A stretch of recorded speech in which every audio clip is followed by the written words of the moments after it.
Buenos días. En esta presentación para el doctorado en educación de la Universidad Ejecutiva del Estado de México, les explicaré desde la asertividad normativa cómo debe ser nuestra actuación ante situaciones de acoso escolar, violencia sexual y el maltrato en educación básica. Para ello tomaré como referencia tres instrumentos normativos, que son el Acuerdo 14-1223 relacionado a el acoso escolar, el Acuerdo 170525 referente a la violencia sexual y el Acuerdo 250925 sobre el maltrato en educación básica. Estos tres acuerdos tienen algo fundamental en común, ya que buscan garantizar la protección integral de niñas, niños y adolescentes para evitar cualquier forma de violencia que pueda afectar su derecho a la educación. Para representar esos pasos de actuación, se elaboró una mano. En cada uno de los dedos se presenta uno de los pasos que se tienen que seguir de acuerdo a los protocolos y además también se presenta en la palma las medidas de no repetición para cada una de estas situaciones. Bueno, para empezar, la prevención primaria. Su finalidad es actuar antes de que ocurra una violencia, fortaleciendo factores de protección, disminuyendo riesgos dentro de la comunidad escolar. Dentro del acuerdo de acoso escolar, este orienta la prevención hacia la convivencia pacífica, el desarrollo de habilidades socioemocionales, la participación de familias y la resolución no violenta de conflictos y la construcción de ambientes escolares seguros. En el caso de violencia sexual, el Acuerdo 170525 incorpora una prevención más específica relacionada con la educación integral en sexualidad, el autocuidado, la igualdad y la perspectiva de género, la identificación de conductas de riesgo y la participación corresponsable de familias y el personal educativo. Por otro lado, en el Acuerdo 250925 se desarrolla con mayor amplitud la prevención primaria respecto al maltrato. Este no se limita a decir que debemos prevenir el maltrato, sino que establece toda forma de comunidad educativa para trabajar para eliminar las condiciones que favorezcan la aparición del maltrato.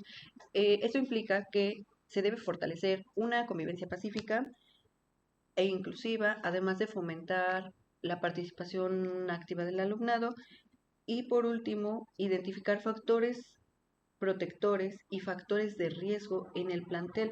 Por lo tanto, estos tres instrumentos coinciden en que prevenir significa que las condiciones escolares permiten disminuir la posibilidad de que aparezca cualquier tipo de violencia. Bueno, por otro lado, el segundo paso que debemos seguir respecto a los protocolos es la atención. Sin embargo, esta se divide en tres: la detección, la notificación y la intervención. Bueno, para empezar, en la detección. La primera acción en cuanto a detección o el primer paso en cuanto a detección es que este paso no significa investigar ni determinar culpables. Como docentes significa reconocer estas señales y escuchar o identificar las manifestaciones que puedan advertirnos que existe una situación que puede presentar un riesgo para los alumnos.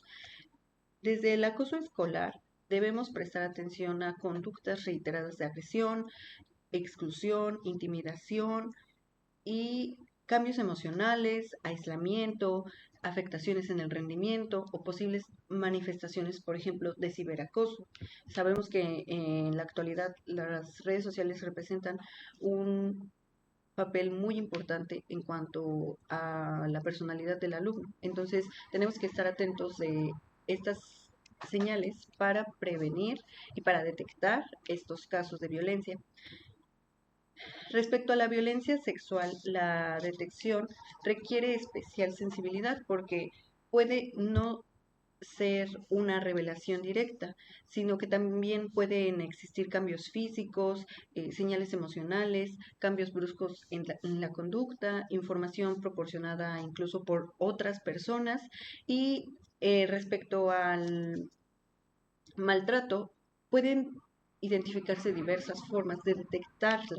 Por ejemplo, que la víctima nos lo comente a nosotros, que exista o que nosotros encontramos el hecho en flagrancia, la denuncia de otra persona o la identificación también de factores físicos, emocionales o conductuales.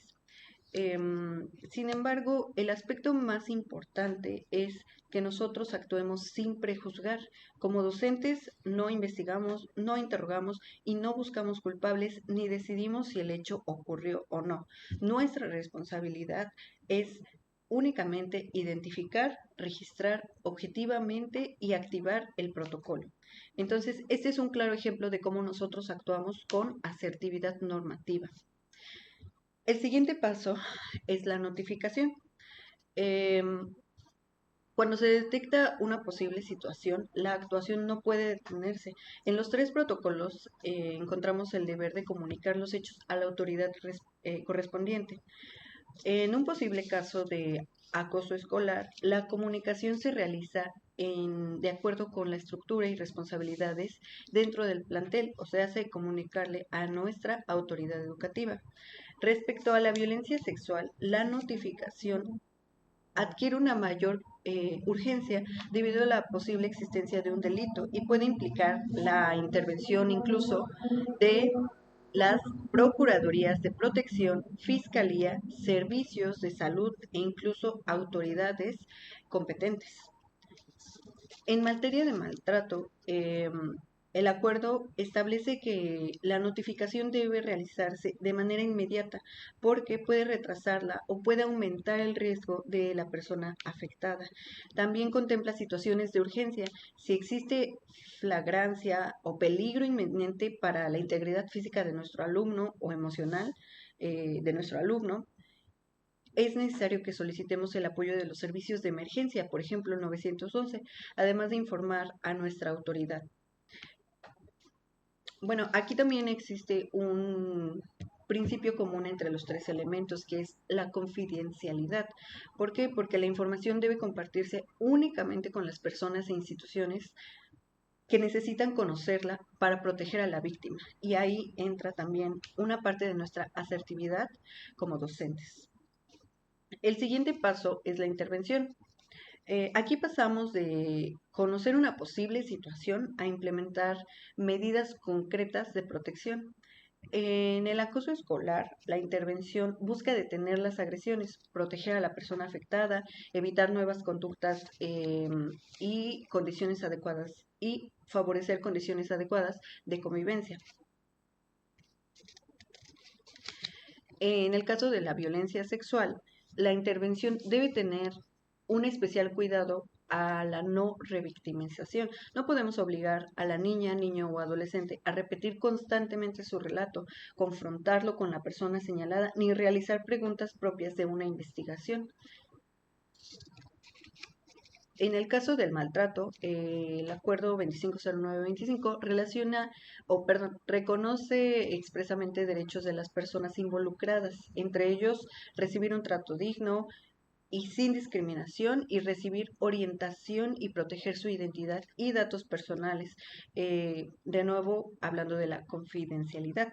Por eso en estos tres casos de actuación debe basarse siempre en el interés superior de la niñez. Eh, Además debe existir siempre la protección integral y, como ya lo mencioné, la confidencialidad y la no revictimización. Eso es muy importante. Bueno, el siguiente paso es el seguimiento. Un error sería pensar que nuestra responsabilidad termina cuando notificamos, porque no es así. El seguimiento consiste en verificar que las medidas adoptadas realmente estén protegiendo a la persona afectada, que pueda continuar asistiendo a la escuela, que no existan represalias y que se vayan restituyendo sus derechos. El seguimiento consiste en que las medidas en observar que las medidas adoptadas realmente estén protegiendo a la persona y que vayan restituyendo sus derechos. En situaciones de acoso escolar, esto implica que observar la convivencia y evitar nuevas agresiones hacia la víctima. En el caso de violencia escolar, perdón, en el caso de violencia sexual, se puede implicar la coordinación entre instituciones externas y el seguimiento de las medidas de protección. Y en los casos de maltrato, el seguimiento implica comprobar que las medidas estén realmente funcionando, que no existen represalias, que no que continúe, perdón, la protección hacia la persona afectada y que la escuela mantenga comunicación con las instituciones que intervienen. Además, contempla el registro, la documentación de las acciones realizadas y, lo más importante, dar continuidad al caso. Para ello, el seguimiento representa un compromiso, que no, bueno, sí, que como docentes no abandonemos a la víctima después del reporte. Bueno, esos son los primeros pasos o los pasos que debemos seguir respecto a los protocolos en casos de violencia sexual, acoso y maltrato. Sin embargo, también nos encontramos con un paso extra que lo encontramos principalmente en el Acuerdo 250925, que son las medidas de no repetición. En la palma de la mano coloqué las medidas de no repetición porque son las que sostienen el aprendizaje institucional después de atender un caso. Este acuerdo, el acuerdo 250925, las determina como medidas de no repetición y prevención secundaria. Esto significa que después de una situación de violencia, la escuela debe preguntarse, ¿qué debemos hacer para modificarlo, para evitar que esto vuelva a suceder? Entonces, las medidas pueden incluir la capacitación del personal, la revisión de espacios escolares, la actualización de protocolos, el fortalecimiento de la convivencia, el trabajo con las familias, la sensibilización, la vigilancia, eh, observar si existen factores de riesgo y más que nada llevar a cabo acciones restaurativas. Entonces, aquí encontramos nuevamente una semejanza entre los tres protocolos. Ninguna actuación debe limitarse exclusivamente a resolver el caso individual, sino también de modificar las condiciones que hicieron posible que exista esta violencia, cualquiera. Bueno, ¿en qué se parecen estos tres acuerdos?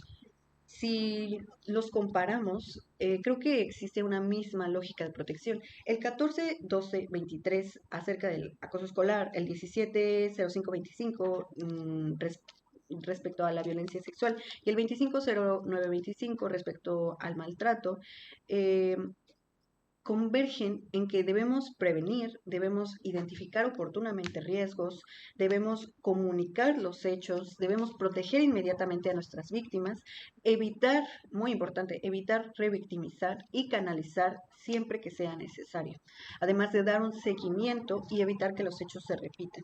Por esto considero que la mano nos funciona muy bien como una representación común de la lógica de actuación de los tres instrumentos. Y bueno, me gustaría también abordar cómo estos protocolos y estas situaciones tienen una relación con la garantía del derecho a la educación. Todo esto no se separa del derecho a la educación, al contrario, los protocolos ayudan a garantizarlo.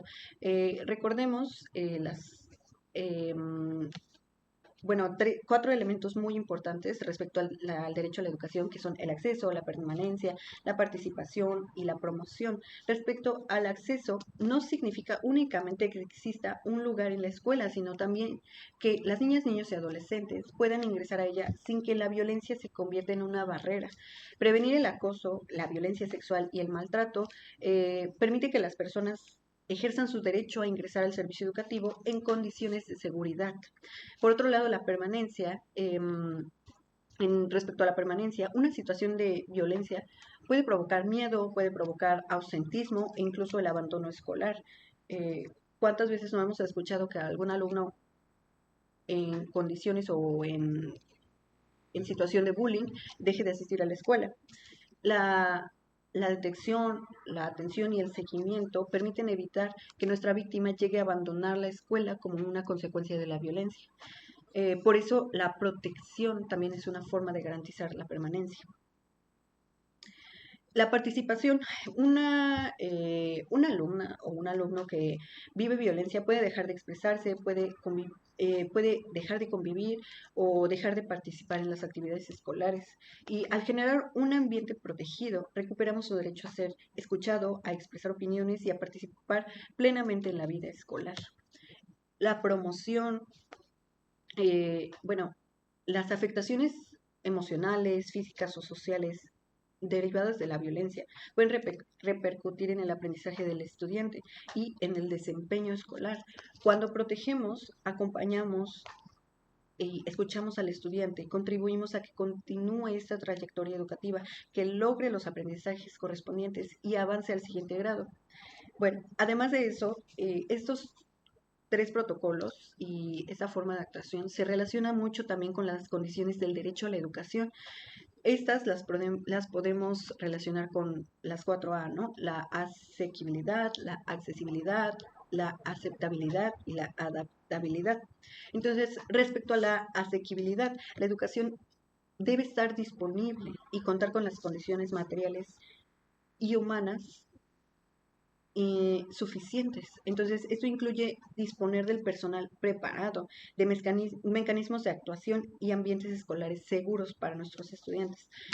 Por ello, tener protocolos y personal capacitado forma parte de las condiciones necesarias mínimas para prestar adecuadamente el servicio educativo.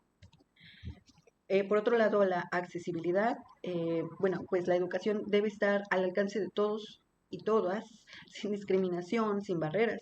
Entonces, el miedo, el acoso, el maltrato, la violencia sexual pueden convertirse en barreras para acudir y permanecer en la escuela, como ya lo había mencionado antes. Entonces, aplicar estos protocolos ayuda a remover estas barreras. La aceptabilidad. La educación no solamente debe ser segura, debe ser pertinente, debe ser respetuosa y debe ser compatible con la dignidad humana. Una escuela donde se tolera la violencia no cumple plenamente esta condición. Por ello es importante atender y erradicar la violencia. Esto repercute directamente con la aceptabilidad de la educación. Bueno, por último, la adaptabilidad. Esta respuesta educativa debe bueno, perdón, la respuesta educativa debe ajustarse a las necesidades de cada estudiante. No todos los casos son iguales. La edad, el contexto, las características de la víctima y el tipo de violencia pueden ser consecuencias y deben ser considerados para establecer las medidas de acompañamiento adecuadas. Bueno, ya para cerrar, me gustaría mencionar que los acuerdos 14, 12, 23, 170525 y 250925 nos muestran que la responsabilidad como docentes va más allá de transmitir contenidos. También debemos contribuir a garantizar que la escuela sea un espacio seguro. Por eso, bueno, esta mano representa una actuación progresiva. Primero prevenimos, después detectamos, notificamos, intervenimos y damos un seguimiento y finalmente implementamos las medidas de no repetición. Todo este proceso debe realizarse siempre desde la asertividad normativa, actuando con conocimiento de nuestras responsabilidades y siempre con apego a los protocolos, pero también con una sensibilidad humana, porque garantizar el derecho a la educación no significa únicamente permitir que las niñas, niños o adolescentes estén inscritos en una escuela, sino significa garantizar que puedan acceder, permanecer, participar y avanzar con ella en condiciones de dignidad, seguridad y respeto a sus derechos. Bueno, y desde esta perspectiva, prevenir y atender el acoso escolar, la violencia sexual y el maltrato no es una tarea adicional a nuestra función educativa, es una condición indispensable para garantizar realmente el derecho a la educación. Y bueno, esto ha sido mi presentación sobre los protocolos de actuación ante violencia, maltrato y abuso. Y bueno, gracias.